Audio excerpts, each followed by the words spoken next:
Good afternoon. This is Brian Tidwell. I'm here presenting my leadership philosophy as I've reflected over the course of this class and my management experience that I've gained so far, and I'm really excited to share that with you. So to start with, community engagement is at the forefront of everything that I do. We already have a strong need to serve our communities, and we often wait for them to come to us in libraries, and I think that it's really important that we need to not just be a presence in the community, but also a community leader. Communities that struggle usually have collections of folks, they refer to them as the same 10 people. I would like to be one of those people. I don't need to be in charge of every project that happens in the community, but I need to be engaged with all of them that I can. And I'm not always going to have the opportunity at a community meeting to share what the library is doing, but just by being there, they will know who I am and they can come to me. And I've had lots of great conversations with that approach. My reputation should be a positive one, and people should know my name before I know theirs. I can be a great resource for them through that. One thing that I've struggled with a lot is about quality, and quality of not just what we bring as a library, which I'll get to in a moment, but what the community brings.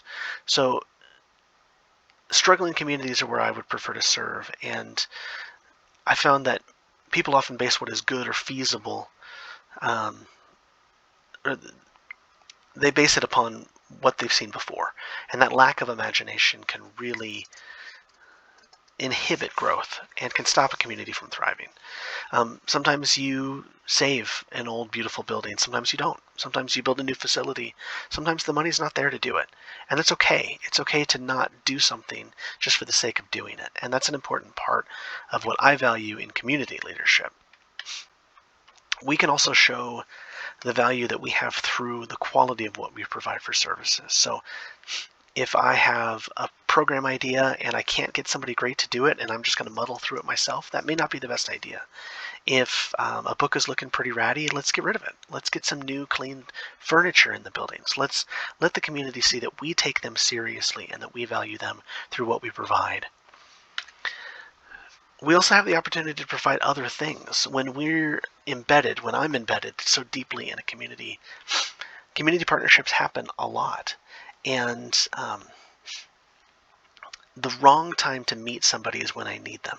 I need to already have established relationships and partnerships in a community so that when something comes up, when a new idea pops up, or we need to raise money, whatever that looks like, I will already know who to ask and how to go about doing those things. So it also makes me valuable in my work in the community. People can see not just that we have resources in collections and in databases, but that we have resources because we know who in the community they should talk to if they need something, or I can create partnerships that may not exist. And that's not about my credit to me, that's credit to the library. People will see that I'm doing that on behalf of the library and through that work, and that is a great reputation to have. But staff, of course, are another community that I feel are vital that we serve, and I try to treat my staff just like a community. We all work together. We need to know about each other. I need to do that legwork. I need to know what my staff are up to. I need to know what they did this weekend for fun. I need to know who is in their family and what's going on. And I need to share about myself so that they feel comfortable sharing with me. Building that relationship of trust is just such an important part. And when I talk about trust and honesty, I'm not talking about what people usually talk about, which is stealing from the cash register, which is ridiculous. Nobody should be doing that. I'm talking about having a genuine relationship with people. So you can have a relationship that has no conflict, that isn't genuine. And I see that happen a lot of times in libraries. We've discussed that multiple times in class. A genuine relationship is one where I feel comfortable enough and my employees are comfortable enough to take feedback and that I can share things with them honestly. When things aren't going right, that we can work through it. Those confrontations are what make a relationship stronger. Avoiding them just weakens the relationship between a boss and an employee.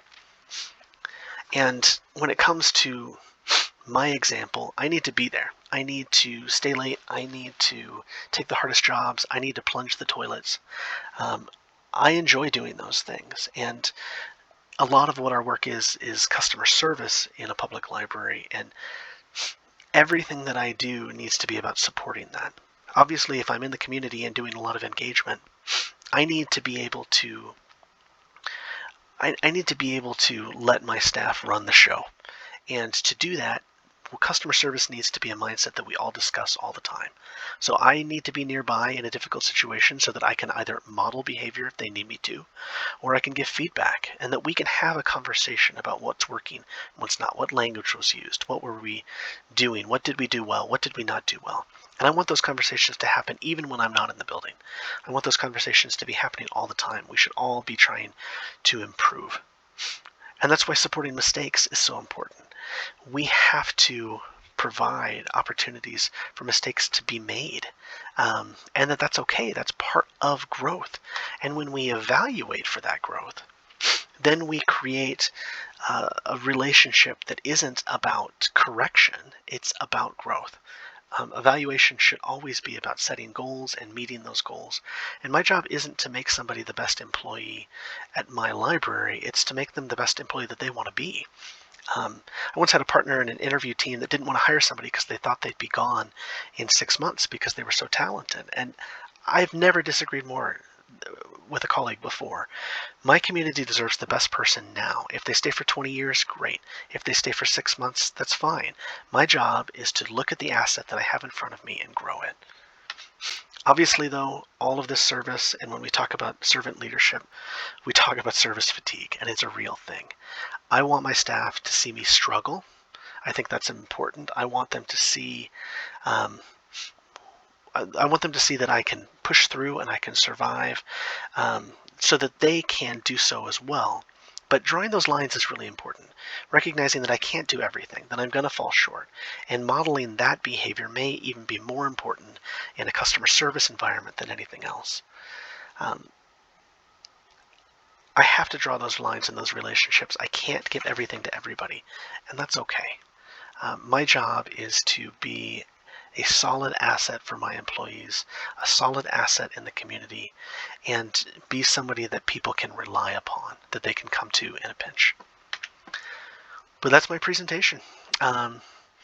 I did go through a number of different sources. What I've included here was a great article that I enjoyed reading about servant leadership in practice, from Allard, Wong, Chu, and Lowe, and it's a great one if you're interested in learning more about servant leadership. Thanks so much. Have a great day.